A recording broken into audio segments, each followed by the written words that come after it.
نحمده ونصلي ونسلم على رسوله الكريم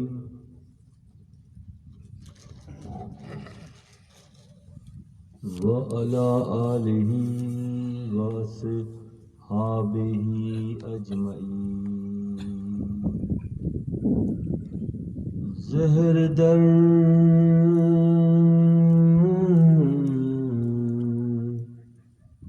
حلقوں میں شکر بود، زہر در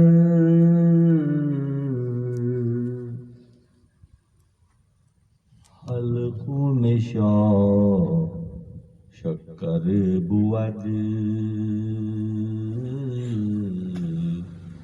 سنگ اندر راہ شاہ کو ہر بود، زہر در حلقوں میں شکر بود، سنگ اندر راہ شاہ گوہر بود، کفر باشد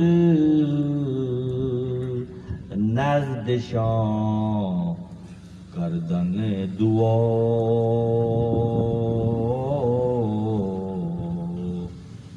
کفر باشد نزد شاه کردن دعا، کہ الہ از ما بگردان این قضا. واجب الاحترام برادران سلسلہ، اہل ذوق، ساتھیوں اور نوجوان دوستوں، اللہ تعالیٰ کا بے حد شکر احسان ہے کہ ہمارے مرکز خانقاہ مولا روم کی شب جمعہ کی ساعتوں میں درس مثنوی مولانا روم کے حوالے سے آج یہ 60ویں نشست ہے. 60 ہفتے مکمل ہونے کو جا رہے ہیں. یہ بلا شبہ اللہ کا خصوصی انعام و اکرام ہے، اور آج کی خصوصیت یہ بھی ہے کہ آج ذی الحجہ کی 2 تاریخ ہے. اسلامی تقویم، اسلامی کیلنڈر کا آخری مہینہ ذی الحج اور اسلامی تقویم اور کیلنڈر کا پہلا مہینہ محرم الحرام. یہ 2 ماہ ایسے عظیم مہینے ہیں کہ ذاتی حیثیت میں میرا خیال یہ ہے کہ ذی الحج اور محرم کو اگر سارا سال بھی بیان کیا جائے تو حق ادا نہیں ہوگا. ایسے بڑے بڑے واقعات ذی الحج کے مہینے میں اور پھر اس سے بڑھ کر محرم الحرام کے مہینے میں. غریب سادہ و رنگی ہے داستان حرم، غریب سادہ و رنگی ہے داستان حرم، نہایت اس کی حسین، ابتدا ہے اسماعیل، اسماعیل سے لے کے حسین تک ہی سارا سلسلہ ہے. اور محرم ذی الحج اور محرم میں سارا فلسفہ بندگی، فلسفہ یہ بندگی کی عبدیت کیا ہے، مقام بندگی کیا ہے، اللہ کو راضی کرنے کے لیے ان نفوس نے کس طرح کی قربانیاں دی ہیں. یہ 2 ماہ اس سے معمور ہیں. یہ متاع بے بہا ہے، سوز و ساز و آرزو مندی. متاع کہتے ہیں دولت کو، متاع یہ بے بہا ہے، سوز و ساز و آرزو مندی، مقام بندگی دے کر نہ لوں شان خدا بندی. اتنی عزیز ہے یہ عاجزی و انکساری، اتنی عزیز ہے خدا کی بارگاہ میں جھکنے کا یہ عمل، اتنی عزیز ہے یہ خدا کی راہ میں قربان ہونے کا جذبہ کہ اگر بات خدائی بھی ملے تو نہ لوں میں بندگی ہی میں خوش ہوں۔ اللہ مقبول فرماتے ہیں متاع یہ بے بہا ہے سوز و ساز و آرزو مندی، مقام بندگی دے کر نہ لوں شان خدا بندی۔ بندے کو بندہ ہی ہونا دیو دیتا ہے، وہ خالق ہے، وہ ہمارا رب ہے، وہ قدیم ہے، ہم حادث ہیں، ہم بعد میں آئے ہیں اور جلدی چلے جاتے ہیں۔ وہ ہمیشہ سے ہے اور ہمیشہ رہے گا۔ اس رب کو پہچاننے کا، حق ادا کرنے کا سلیقہ ان 2 ماہ میں ملتا ہے۔ علامہ اقبال کا میں نے شعر پڑھنے کی حاصل کی کہ غریب سادہ اور رنگین ہے داستان حرم۔ حرم کی جو داستان ہے غریب بھی ہے، سادہ بھی ہے اور رنگین بھی ہے۔ غریب سادہ اور رنگین ہے داستان حرم، نہایت اس کی حسین ابتدا ہے اسماعیل۔ اسماعیل آخری مہینے میں کردار ادا کرتے نظر آتے ہیں اور پہلے مہینے میں اسلامی کیلنڈر کے اس کا اتمام، اس کی تکمیل امام علی مقام امام حسین علیہ السلام کرتے نظر آتے ہیں۔ 2 ماہ کا یہ عرصہ ہوگا۔ آج 2 تاریخ ہے، درمیان میں انشاءاللہ قربانی کے معاملات جس انداز میں ہوتے ہیں ویسے ہی ہوں گے انشاءاللہ، اور ہم تمام مل کر اس فریضے کو انجام دیں گے۔ مگر ذہن میں یہ خیال ہے کہ 1 جمعرات میں ضرور لوں گا ان موضوعات کو سمیٹنے کے لیے۔ امکان ہے کہ محرم الحرام میں میں اس کا انتخاب کروں گا کہ 1 جمعرات یا 2 جمعراتیں فلسفہ قربانی اور فلسفہ شہادت کو ڈیفائن کیا جائے۔ وہ کہ میرے بچے سالہ سال سے سن رہے ہیں اور بہت سے نکات وہ ہیں جو ان کے علم میں ہیں اور بہت کچھ ہے جو علم میں آنے چاہیے، تاکہ ہمیں مقام بندگی کا شعور پیدا ہو جائے کہ ابدیت ہوتی کیا ہے، خدا کی بارگاہ میں جھکنے کا انداز کیسا ہونا چاہیے، اسے راضی کرنے کے لیے سب کچھ دے بھی دیں اور پھر بھی سستا سودا ہے کہ وہ راضی ہو جائے گا۔ جب وہ راضی ہو جائے گا تو کیا رہ گیا پیچھے؟ کچھ بھی تو نہیں۔ فتح شریف کی کم و بیش غالباً 5 یا 6 ہفتے پہلے ایک مضمون شروع ہوا تھا، وہ ابھی تک اسی تواتر میں چل رہا ہے۔ گزشتہ جمعرات کو اللہ کا خصوصی فضل ہم تمام کے شامل حال ہوا کہ اچانک رم جھم بارش کا سلسلہ شروع ہو گیا، دعا کے دوران ہی ہو گیا، اور پھر مختصر محفل جو ہے وہاں کر دی گئی۔ مختصر تو نہیں کہیں گے، تمام نکات زیر بحث آئے تھے، مگر مثنوی کا درس نہیں ہوا تھا، تو آج اس کو یہاں سے لے کر چلتے ہیں کہ جس طرح سے گفتگو شروع ہوئی تھی اللہ کے دوست بننے کا جو پروسیس ہے وہ کیسے مکمل ہوتا ہے۔ کچھ مادرزاد ولی پیدا ہوتے ہیں، ماں کے پیٹ سے ولی پیدا ہوتے ہیں، اور کچھ جو ہے اپنی زندگی کو اس کی مرضی کے مطابق ڈال کر مقام ولایت حاصل کرتے ہیں، اور کچھ کو وہ خود کسی بھی وقت پسند کر لیتا ہے، کسی بھی وقت پسند کر لیتا ہے۔ بزرگ کے واقعات میں آیا بشر حافی رحمۃ اللہ علیہ تمامی برائیوں میں ملوث رہتے تھے، ذکر آئے گا کبھی تفصیل دے بھی۔ تو وہ ایک دن رات کو حالت سکر میں، نشے کی حالت میں جا رہے تھے، تو ٹھوکر لگی۔ جب ٹھوکر لگی تو لڑکھڑائے، اب اسی حالت سکر میں، حالت نشہ میں وہ بیٹھ گئے، بیٹھ کے ڈھونڈنے لگے تو انہیں کچھ کتاب کے کچھ صفحے نظر آئے، تو انہوں نے اسی کیفیت میں ان صفحوں کو چوما، گھر گئے، نہا دھو کے صاف کپڑے پہنے، اب جو دیکھا تو قرآن کی کچھ صفحات تھے، اس کو بلند مقام پر رکھا۔ بس اتنی ادا ان کو پسند آ گئی، اتنی ادا پسند آ گئی کہ اللہ پھر اپنی جانب کھینچ لیتا ہے۔ ہر شخص کو ہر لمحے ہوشیار رہنا چاہیے کہ پتہ نہیں کب وہ اپنی جانب کھینچ لے۔ وہی لوگ اس مقام و مرتبے کو حاصل کر سکیں گے جو ہوشیار ہوں گے، جو جاگ رہے ہوں گے اور سمجھ جائیں گے کہ یہ علامت میری وجہ سے نہیں ہے، یہ اس کی عطا کی وجہ سے ہے۔ تو اہل اللہ کے مختلف درجے دکھائے گئے کہ ہاتھ کٹ گیا، اللہ کی بارگاہ میں دعا کی، ہاتھ کی مثال روح کے موزے کی طرح، روح کے دستانے کی طرح سے ہے، پیر کی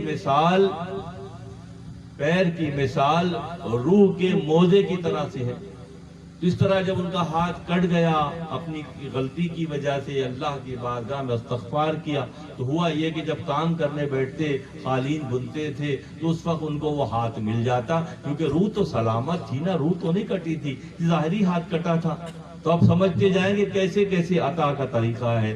نابینا تھے، دیکھ نہیں سکتے تھے، خواہش تھی کہ قرآن پڑھیں، اس خواہش میں اتنی پختگی پیدا ہوئی کہ جب قرآن لے کر بیٹھتے تو نظر آنا شروع ہو جاتا، روشنی آ جاتی۔ یہ سارے واقعات ہم نے سنے۔ اس کا مطلب ہے کس طرح کی جد و جہد کے بعد، کس طرح کی محنت کے بعد، کس طرح کے اخلاص عمل اور نیت کے بعد اللہ کی جانب سے غیبی مدد آتی ہے، اور عام طور پر فکر اس کو سمجھ نہیں پاتی، ہماری فکر کی پرواز وہاں تک نہیں جا پاتی، یہاں سے اس کی حدیں شروع ہوتی ہیں۔ بھائی ہم اس پہ یقین تو کریں کہ وہ سب ہر شے پر قادر ہے، وہ جو چاہتا ہے کر سکتا ہے، اسے کسی سے پوچھنے کی ضرورت نہیں ہوتی ہے۔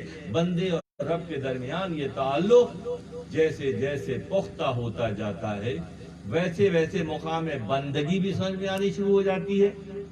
من عرف نفسہ، جو اپنی تخلیق پر غور کرے گا، بھئی پیدا ہوئے بہت چھوٹے سے تھے، ماں کا سینہ دودھ پی کر تھوڑے بڑے ہوئے، پھر اور تھوڑے بڑے ہوئے، مدرسے جانے لگے، اسکول جانے لگے، شعور آہستہ آہستہ آنے لگا۔ اگر فکر کی منزل آ گئی تو اپنی بناوٹ میں غور کر رہے ہیں کہ کل تک تو گندگی میں پڑے رہتے تھے، اگر کوئی صاف نہ کرے تو صاف بھی نہیں ہو پاتے تھے، تو صاف کرنے کے لیے کسی کے محتاج تھے، دائی کے محتاج تھے یا ماں کے محتاج تھے، اور آج جب کھڑے ہوئے تو کسی کو مانتے ہی نہیں ہیں۔ تو غور اگر کرے گا تو سمجھ میں آئے گی بات کہ کل تک تو یہ حالت تھی، پھر یہ دوبارہ حالت کب آتی ہے؟ بڑھاپے میں آتی ہے، جہاں پڑے نہیں پڑے، کوئی ہلائے گا جھلائے گا تو ہلیں گے جھولیں گے۔ تو درمیان کا یہ دور جو بلندی کا دور بظاہر نظر آتا ہے، یہ دراصل تفکر کا دور ہے، یہ غور کرنے کا دور ہے کہ ماضی کہاں سے چل کے یہاں پہنچے، اور آئندہ گھروں میں دیکھ رہے ہیں، بھائی روزانہ دیکھ رہے ہیں کہ ہمارے سامنے ایسے خوبصورت نوجوان ہوا کرتے تھے 10 سال پہلے، 15 سال پہلے، اب وہ صبح خود اب آئینے میں شکل دیکھیں تو ڈر جائیں گے کون کھڑا ہے سامنے۔ اتنی حالت تو یہی بن جاتی ہے۔ تو غور کریں تو معاملات میں ٹھہراؤ پیدا ہوتا ہے۔ اہل اللہ اسی تفکر اور غور و فکر کی بنیاد پر جب غور کرتے ہیں، من عرف نفسہ، اپنی حیثیت کو پہچان لیتے ہیں۔ اپنی حیثیت کو جو پہچان لیتا ہے پھر وہ سرنڈر ہو جاتا ہے، وہ جھک جاتا ہے، وہ خدا کی بارگاہ میں نہ اس میں تکبر رہتا ہے، نہ اس میں پھر غرور رہتا ہے، نہ اس میں حسد ہوتا ہے، نہ اس میں عجلت پسندی ہوتی ہے۔ اسے کیا چیز ملتی ہے؟ اسے اطمینان قلب ملتا ہے۔ حالات چاہے کیسے بھی ہو جائیں، حالات چاہے کیسے بھی آئیں، سخت سے سخت مرحلے آتے ہیں، مگر اہل اللہ اس سے گزر جاتے ہیں۔ ان میں ایک ایسا طبقہ ہے، ہم آپ سب جانتے ہیں کہ دعا جو ہے مغز العبادہ کہا، دعا عبادت کا مغز ہے۔ دعا کیا ہے؟ عبادت کا مغز ہے۔ اور دعا کیا ہے؟ مومن کا ہتھیار ہے دعا، مومن کا ہتھیار دعا ہے۔ جب وہ تھک جاتا ہے تو اپنے اس ہتھیار کو استعمال کرتا ہے، اللہ کی بارگاہ میں خشوع و خضوع سے دعا کرتا ہے، اس کی مومنانہ شان کے مطابق اللہ اسے نوازتا ہے۔ اس لیے دعا مومن کا ہتھیار ہے۔ اور دعا کیا ہے؟ دعا دین کا ستون بھی ہے، زمین و آسمان کا دعا جو ہے وہ نور ہے، خدا کی فوج دعا ہے، اللہ غنی۔ ایک مرتبہ پھر سلام پھیر کر بس ہاتھ پھیر کے چلے جاتے ہیں۔ ارے مقام عبدیت تو یہ ہے کہ اس کے آگے رو گاؤ، اس کو راضی کرنے کی فکر کرو، پتہ نہیں کب راضی ہو جائے۔ تم نکل کے بھاگ جاؤ گے محفلوں سے اور مسجدوں سے تو تمہارے رستے میں کیا آئے گا؟ تم مقام عبدیت کو پہچانو اور اسے راضی کرنے کا سلیقہ سیکھ لو، کیونکہ دعا کیا ہے؟ دعا اللہ کی فوج ہے۔ تمہیں پتا ہے کہ کیسے زبردست لشکر اس نے تمہیں دیے ہیں دعا کے سلیقے کے انداز میں۔ جو دعا کا سلیقہ سیکھ جاتا ہے وہ راضی ہو کر راضی کر کے ہی پھر اٹھتا ہے۔ ایک بزرگ تھے، ان کو لوگ بہت پریشان کرتے تھے، درمیان میں بہت سی باتیں آئی تھی، پریشان کرتے تھے، اور وہ بیچارے سہ جاتے تھے، کچھ نہیں بولتے تھے۔ سامنے والوں کا زور و ستم بڑھتا ہی چلا جا رہا تھا۔ ایک دن تھوڑا انہیں جلال آ گیا کہ لاؤ میرا لوٹا اور میرا مسلح، میں ابھی وضو تازہ کر کے بیٹھتا ہوں، سارے سیدھے ہو جائیں گے۔ اب یقین کی منزل ہے نا بھائی، یقین کی منزل ہے کہ میں جہاں مسلح پر گیا تو سمجھو کہ وہ رد نہیں کرے گا دعا. کیسی یقین کی منزل ہے. اور یقین کی منزل ہے اسی لیے سکون و اطمینان اور درگزر بھی ہے. جن کو یقین ہوتا ہے انہی میں صبر و جو ہے وہ استقامت ہوتی ہے. دعا کیا ہے؟ زمین و آسمان کا نور ہے. دعا خود اللہ کی فوج ہے. اسی لیے دعا کرنے کا حکم ہے. اور مقام عبدیت بھی یہی ہے کہ خشوع و خضوع سے اللہ کی بارگاہ میں دعا کی جائے. یہ ساری باتیں مسلم اور حقیقت ہیں. حضر یہ شرابی ہیں مگر مولانا نئے نئے زاویے دکھاتے ہیں. اہل اللہ میں ایک ایسا طبقہ ہوتا ہے جو دعا کرنے کو پہلے دعا کروا کے سارے کام کروا لیے پچھلے والوں نے. ہاتھ بھی مل گیا اور جو ہے بینائی بھی مل گئی. ایک طبقہ وہ دکھایا. اب دوسرا طبقہ دکھا رہے ہیں. درمیان میں مولانا ساری وہ باتیں کر رہے ہیں کہ دعا کی حیثیت کیا ہے. ساری باتیں جب کلیئر ہو جاتی ہیں تو پھر کیا ہوتا ہے کہ کانسیپٹ جب کلیئر ہوتا ہے تو پھر آپ کے اندر جو چیز پیدا ہوتی ہے وہ ارتقاء ہوتا ہے, وہ بلندی ہوتی ہے. ایک وقت میں ایک نہیں کئی زاویہ نگاہ آپ کے سامنے ہوتے ہیں. ہما جہت زاویہ نگاہ سامنے ہوتے ہیں اور پھر مومن ان کو چن لیتا ہے جو شایع نشان ہوتی ہے. ایک طبقہ کہہ رہا ہے کہ مسلسل دعا قرآن میں بھی ہے اور ہم سب سے پہلے جو مناجات پڑھتے ہیں سورہ فاتحہ پڑھتے ہیں وہ بھی دعا ہی ہے, پوری کی پوری دعا ہی ہے. ایک طبقہ یہ مولانا فرماتے ہیں کچھ ایسے بھی ہیں جو دعا کرنے کو پسند نہیں کرتے. وہ کون لوگ ہو گئے؟ ساری مسلسل تبلیغ یہ ہے کہ دعا کرنی ہے, دعا کرنی ہے, دعا کرنی ہے. اور وہ کون ہے جو دعا کرنے کو پسند نہیں کرتے؟ یعنی ان سے دعا کریں جن کو سب کچھ معلوم ہے. آپ زاویہ دیکھیے کیا ہے, غلط نہیں ہے بھائی. ان سے کریں, ان سے وہ علی کل شیء قدیر, ہر چیز کو جاننے والا.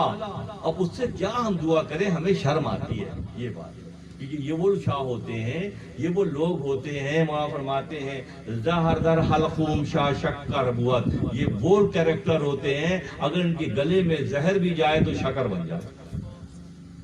زہر بھی جائے تو لیول انتہائی ہائی ہے, بہت ہائی لیول ہے اپنے رب سے تعلق کے حوالے سے. وہ ان کو سب پتا ہے اور اس بات پر وہ راضی بھی ہو جاتے ہیں. زہر در حلقوم شاہ شکر بواد, سنگ اندر روح شاہ گوہار بواد. اور راستے میں پتھر آ جائے اور ان کی ٹھوکر لگ جائے تو ان کی ٹھوکر کی برکت سے وہ پتھر گوہر بن جاتا ہے. آئیے نا لیول دیکھیے, جب ان کا لیول اتنا ہائی ہے تو انعامات بھی تو ویسے ہائی لیول کے ملیں گے. یک زمانہ صحبت باولیاء بہتر 7 سالہ طاعت بیریا, وہ یہی تو ہے کہ ان کی چند لمحات کی صحبت جو ہے پتھر کو گوہر بنا سکتی ہے. زہر در حلقوم شاہ شکر بود, سنگ اندر روح شاہ گوہر بود. کفر باشد نرد شاہ کردن دعا. ان کی نظر میں ان لفوظ کی ممکن ہے دنیا میں 10, 20, 50 ہی ہوتے ہوں گے اربوں کی آبادی میں. اربوں کی آبادی میں وہ 10, 12, 15 ہی ہوتے ہوں گے. ذاتی حیثیت میں خیال ہے ممکن ہے اللہ کے معصیت زیادہ بھی ہوں, مگر ایسے لوگ انگلیوں پر گنے جاتے ہیں. ان کا موقف یہ ہے کہ دعا کرنا کفر کے مترادف ہے, کیونکہ اللہ سے اس کی مرضی اقتضا دعا. مشکل آئی ہوئی ہے اور مشکل جھیل رہے ہیں, دعا نہیں کر رہے, ان کی مرضی ہے مشکل دینا. اب ان کی مرضی مشکل دینا ہے تو میں کاہے کو اپنی دعا کروں, کیونکہ جو مرضی اسی پہ میں راضی ہوں. اللہ غنی, انتہا کی بات نہیں ہے, بالکل دوسرا لیول ہے کہ بھائی جو وہ چاہیں وہی صحیح ہے, میری کیا مرضی ہے, میں تو بندہ ہوں. اور بندے کو یہی زیب دیتا ہے کہ مقام بندگی ہی پر سرفراز رہے. اب سوال آ گیا کہ حضرت بہلول دانا کا ذکر ایک مرتبہ پھر آ گیا. مختصر میں نے ماضی میں ان کا ذکر کیا ہے اور کسی دوسری نشست میں شرابت سے انشاءاللہ کروں گا. یہاں ایسے ہی ایک بزرگ بہلول دانا کو مل گئے. بہلول دانا خود دانا, جنت میں محل بنا کے یہیں بیچ رہے ہیں بیٹھ کے. اب ان کو بھی کہ ایک ایسا آدمی مل گیا جو اس لیول پر ہے جو بہلول دانا بھی حیران ہے. ایک صاحب مل گئے, گفت بہلول آیا کہ درویش را چونی اے درویش واقف کن مرا. کہ بہلول دانا نے ان سے کہا, ایک درویش مل گیا ان کو ایسے بالکل پکے والے. جب بہلول دانا نے سوال کیا کہ مجھے بتائیں یہ معاملات کیا ہیں, کیسے چلتے ہیں؟ کہنے لگے سارے معاملات میں چلا رہا ہوں دنیا کے. کون چلا رہا ہے؟ بہلول دانا سے وہ صاحب کہہ رہے ہیں, درویش صاحب کہہ رہے ہیں کہ جتنا نظام یہ چل رہا ہے نا, یہ درختوں کا پیدا ہونا، یہ پھولوں کا کھلنا، یہ چڑچڑیوں کا چہچہانا، یہ بادلوں کا سفر اور یہ برسات کی کیفیت، یہ سب میں چلا رہا ہوں۔ اب بیلول جیسا آدمی بھی چکرا گیا کہ لگا میں تو بہت بڑی بڑی باتیں کرتا رہا، مجھ سے بھی آگے کی بات کر رہے ہیں، یہ سارا سسٹم میں چلا رہا ہوں۔ لیکن حضرت بات سمجھ میں نہیں آئی، ذرا کھول کر بیان کریں کہ کیا معاملہ ہے۔ بیلول جیسا بندہ یہ کہہ رہا ہے کہ سالکا ہر کجا خواہد فرستد تودیت، ہر کجا خواہد ببخشد تہنیت، گفت اے شہراست گفتی این چنی، در فروغ سیمای تو پیداست این۔ یہ مجھے ذرا کھل کر بتائیے، آپ کی بات بہت مشکل سی لگ رہی ہے، سمجھ میں نہیں آ رہی کہ یہ آپ پورا سسٹم آپ ہی چلا رہے ہیں، تو یہ کیا ہے؟ کوئی اس میں حیرت کی بات نہیں۔ جب انہوں نے کہا کہ ذرا بہت گاڑھا ہو گیا ہے دودھ، ذرا ہلکا کر دیجئے، پانی ملا دیجئے اس میں، تاکہ ہر آدمی کے مرد و عورت کے بات سمجھ میں آ جائے کہ جو آپ کہہ رہے ہیں پورا سسٹم میں چلا رہا ہوں۔ کہ بات یہ ہے بیلول کہ میں اس کی رضا میں اس حد تک راضی ہوں کہ جو وہ کہتا ہے، جو وہ چاہتا ہے، اس پہ میں راضی ہوں، میرا کوئی اختلاف نہیں ہو سکتا۔ نہ میں اپنے لیے دعا کرتا ہوں، نہ میں کوئی مناجات کرتا ہوں، نہ میں کوئی خواہش کرتا ہوں، مگر ایک وقت وہ آ جاتا ہے جو میں سوچتا ہوں وہ ہوتا چلا جاتا ہے۔ جب میں اپنے آپ کو مکمل اس کے لیے مٹا دیتا ہوں، مان تو شدام تو مان شدی، مان تان شدام تو جان شدی، آکس نگوید بازدی، مان دیگرام تو دیگری، ایسی یکجائی ہو جاتی ہے۔ بندہ ہو کر بھی اس مقام پر پہنچ جاتا ہے کہ رب سے ایسی قربت اس کی ہو جاتی ہے کہ پھر وہ رب کو اس لیول پر راضی کر لیتا ہے جو وہ سوچتا ہے وہ ہو جاتا ہے۔ یعنی سارا نظام میں ہی تو چلا رہا ہوں، میں جب ارادہ کرتا ہوں بارش ہو جائے تو بارش ہو جاتی ہے، میں جب چاہتا ہوں کہ پھول کھل جائے تو پھول کھل جاتے ہیں، تو اس کا سسٹم کا مطلب میں ہی سسٹم چلا رہا ہوں۔ یہ بھی ایک لیول کی بات ہے۔ اس حد تک اللہ کے فیصلوں پر راضی ہونے کا عمل اہل اللہ نے ماضی میں اور حال میں بھی کر کے دکھایا کہ وہ اللہ کے ہر فیصلے پر راضی ہے۔ قرآن کا مضمون ہے جو ہمارے فیصلوں پر راضی نہیں ہے وہ چلا جائے، ہماری زمین سے نکل جائے، جاگے جہاں چاہتا ہے کوئی جگہ رہنے کی، اس کے علاوہ کوئی جگہ نہیں ہے نا بھی۔ جب کوئی جگہ نہیں ہے اور ہر ایک کو یہ بات معلوم بھی ہے تو بھیا جتنی جلدی سفیدی آنے سے پہلے اندر کی صفائی ہو جائے تو سستا سودا ہے۔ انہوں نے کہا بیلول دانا سے، انہوں نے کہا کہ جو کچھ، اسی لیے تمام جتنے بھی کام ہو رہے ہیں، تمام جتنے بھی کام ہو رہے ہیں، ایک خیال یہ بھی ہے کہ جو اللہ کی رضا اور مرضی کو اپنے اوپر مکمل طور پر اس وقت امپلیمنٹیشن ہو رہی ہے وہاں میں ابدیت کی، کہیں 15%، کہیں 20%، کہیں 25%، اس سے آگے بڑھ ہی نہیں پا رہے۔ ایک چکر لگا کر آتے ہیں اپنی خواہش پوری کرنے کی فکر ہو جاتی ہے، دو چکر لگاتے ہیں پھر اپنی کسی خواہشات کی فکر ہو جاتی ہے، انہی فکرات میں رہتے ہیں۔ اگر اسے راضی کر لیں تو پھر اسباب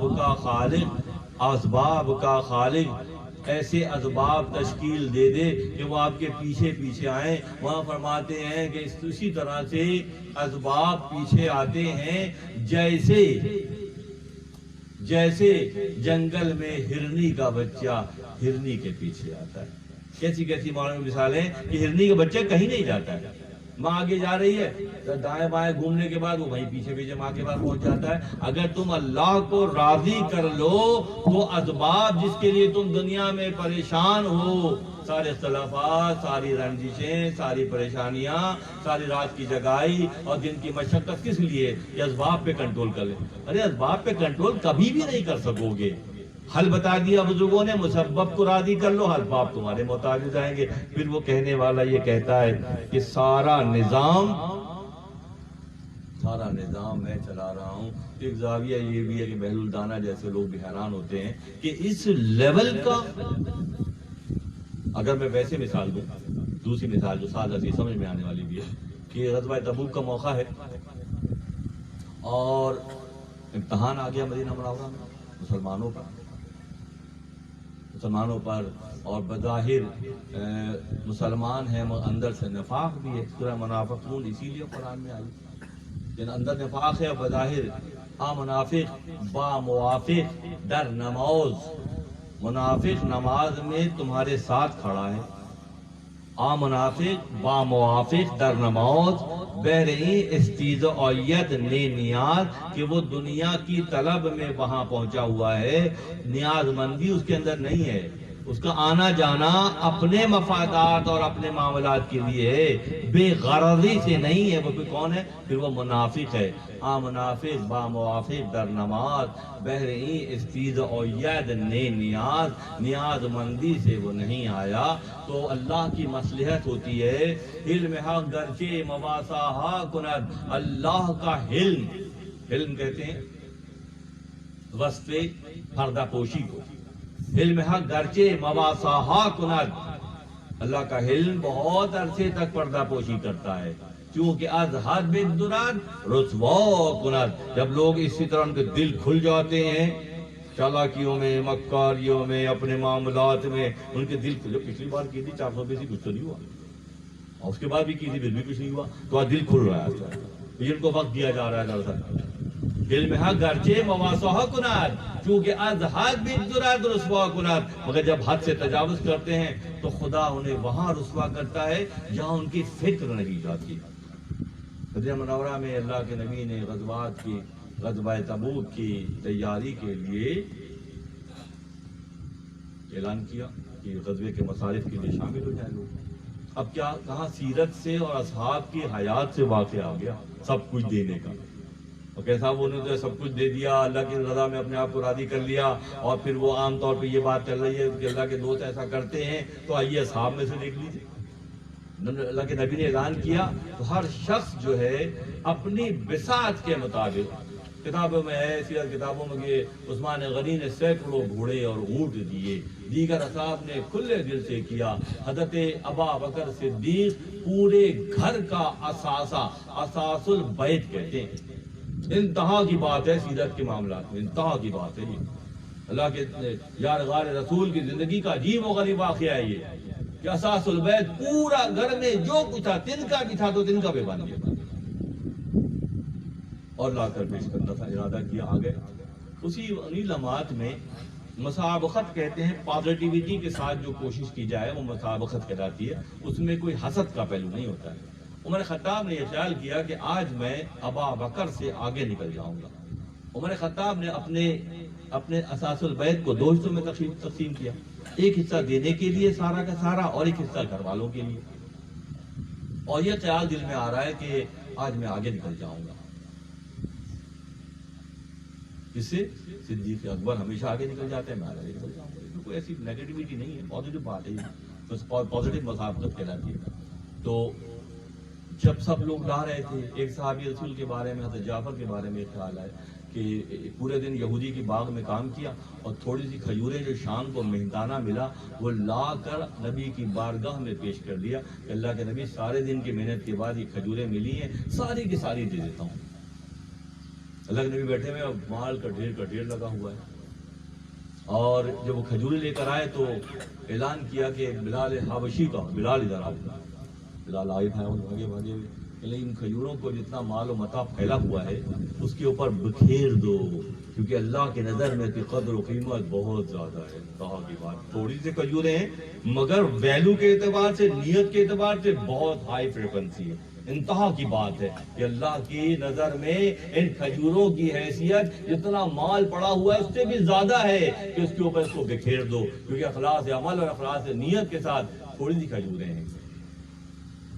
ابا بکر صدیق اپنے پورے گھر کا سامان لے کر، اتنے میں وہ رفیق نبوت بھی آ گیا، اتنے میں وہ رفیق نبوت بھی آ گیا، جس سے متاع عشق و محبت استوار، لے آیا اپنے ساتھ وہ مرد وفا شریف، لے آیا اپنے ساتھ وہ مرد وفا شریف، ہر چیز جس سے جہاں میں ہو اعتبار، بولے رسول چاہیے فکر عیال بھی، بولے رسول چاہیے فکر عیال بھی، کہنے لگا وہ عشق و محبت کا رازدار، پروانے کو چراغ ہے بلبل کو پھول بس، پروانے کو چراغ ہے بلبل کو پھول بس، صدیق کے لیے ہے خدا کا رسول بس۔ انتہا کی کیفیت ہے، وہاں وہ سن رہے ہیں کہ اپنی مرضی کو اللہ کی مرضی کے تابع کر دیا. آئیے اصحاب کے واقعات میں دیکھیے کہ سارا کچھ میرے لیے آپ اور اللہ کا رسول کافی ہے, میرے گھر والوں کو بھی کسی اور چیز کی ضرورت نہیں ہے. کون مثال پیش کرے گا؟ لوگ کہتے ہیں صاحب کی زندگی میں لکھا ہے بات باتیں تو آپ کو بہت آگے بڑھ کے باتیں کرتے ہیں. آگے بڑھ کے کہاں کر رہے ہیں؟ ہم تو اس کی خاک کو نہیں چھو سکتے. ہم پورا سب کچھ اپنے پورے اہل و عیال کو قربان بھی کر دیں تو ان کا حق ادا نہیں کر سکتے. یہ اللہ کے نبی صلی اللہ علیہ وسلم کی بارگاہ اقدس میں حضرت ابوبکر صدیق رضی اللہ تعالی عنہ کا جو ایثار نظر آیا وہ تا قیام قیامت تک کے لیے مثال ہے. جب اس فقیر نے مثنوی شریف کا دور شروع کیا اور سال ہر سال جب گزر گئے اور اس تعلیم کو حاصل کرتے ہوئے, تو پھر ایک موقع ایسا بھی آیا کہ یہ راز کھل گیا کہ حضرت ابوبکر صدیق رضی اللہ تعالی عنہ کے صلب اطہر سے نبی پشت پر جا کر حضرت مولانا جلال الدین رومی رحمۃ اللہ علیہ لباس بشریت میں آئے. وہاں روم جو ہے صدیق اکبر کی اولاد ہیں. وہاں روم اللہ تعالیٰ کسی کی نہیں رکھتا ہے. جب انہوں نے اثار پیش کیا, انتہا کا مظاہرہ کیا, تو اللہ نے کہا اچھا بندے ہو کے دکھا رہے ہو, میں ایک ایسا بچہ تمہارے خاندان میں پیدا کر دوں گا جسے پوری دنیا سلام کرے گی. جن کا ذکر ہم یہاں بیٹھ کے معلوم کا کرتے ہیں, حضرت صدیق اکبر کے صلب اطہر سے حضرت مولانا جلال الدین رومی عالم وجود میں آئے, جو اسلام کے حصاروں میں سے حصار کہلاتے ہیں. اہل اللہ کے مختلف زاویے. جو سفر ہمارا شروع ہوا تھا 6-8 ہفتے پہلے غالباً, ایک بندے کا داؤد علیہ السلام کے زمانے میں دعا کرنا اور اس کی دعا کا پھر قبول ہونا, پھر درمیان میں سارے دعا کے معاملات دکھائے گئے, اور پھر اب آ کر یہ دکھایا گیا کہ بھائی ایسے بھی کچھ ہوتے ہیں جو دعا کرنے کو کفر سمجھتے ہیں. ابھی شعر آیا تھا کہ دعا کرنے کو اسی لیے کفر سمجھتے ہیں کہ وہ اللہ کی مرضی کے تحت اپنے آپ کو ڈھال لیتے ہیں. اگلے مرحلے میں ایسی ہی شخصیت کا ذکر آ رہا ہے, حضرت دقوقی رحمۃ اللہ. دقت سویم کہ ہم تقریباً درمیان میں پہنچ گئے. ایک شخصیت گزری, دقوقی داش خود دی بوچیے, عشق و صاحب کرامت خواجے, بردمی میں شد چو میں بر آسمان, شب رواں رو گشت ازو روشن رواں. دقوقی ایسے ہی ایک تھے, دقوقی ایسے ہی تھے جیسے آسمان پر چاند ہوتا ہے جو چمکتا ہے. دقوقی اللہ کے فضل سے زمین کے چاند, اور بہت ہی صاحب کشف و کرامت گزرے. بے شمار کرامات اللہ نے انہیں دی, اور وہ دین پر بہت راسخ اور اللہ کو راضی کرنے والوں میں سے تھے. ان کا ایک معمول تھا کہ اللہ ان سے راضی ہے, معلوم ہے. جو زبان سے نکالتے ہیں, پورا زبان صاف ہوگی تو وہ ہوگا نا بھائی. زبان پہ ایون کے ہم سادہ سی مثال سائنسی ہے کہ زبان پہ ہی مختلف میٹھا, کھٹا, تیکھا, حسب کے یہاں ورڈز لگے ہوئے ہیں, ان کے وہاں پہ سینسرز اللہ نے لگائے ہیں. ہمارے منہ میں جو چیز آتی ہے ہمیں معلوم ہو جاتی ہے یہ میٹھا ہے, سیکنڈ میں معلوم ہو جاتی ہے. ٹچ کیا معلوم ہو گیا, کہ سینسر جو ہے ان کے اچھے سینسر ہوتے ہیں, وہ اسی لمحے میں گاڈ گفٹڈ انداز میں وہ سینسر ایکٹیو رہتے ہیں, اور ہمیں مٹھاس اور کھٹاس اور نمکین سب ذائقوں کا پتہ چلتا ہے. اب جب بیمار ہو جاتے ہیں تو پھر سینسر سائلنٹ ہو جاتے ہیں. جب وہ سینسر سائلنٹ ہو جاتے ہیں تو ہمیں پتہ نہیں چلتا کہ ہم کیا کھا رہے ہیں. لوگ آگے شکوہ کرتے ہیں ہم سے کہ صاحب ڈاکٹر صاحب معلوم ہی نہیں ہوتا کہ کیا کھا رہے ہیں, ٹیسٹ ہی ختم ہو گیا. ٹیسٹ اس لیے ختم ہو گیا کہ وہ ٹیسٹ کے سینسر ویک کر لیے تم نے بسیار خوری کی وجہ سے. ہبڑ دبڑ کرتے رہے, جس کے نتیجے میں ایک وقت آیا کہ وہ سینسر ویک ہو گئے, اور جب سینسر ویک ہو گئے تو کھانے کا مزہ ہی نہیں آ رہا. جب کھانے کا مزہ نہیں آ رہا تو اگلے مرحلے میں ساری باتیں کیسے سمجھ میں آئیں گی؟ اس کو سمجھنے کے معیارات الگ ہیں. دقوقی ان میں سے تھے جو مستجاب الدعوات تھے.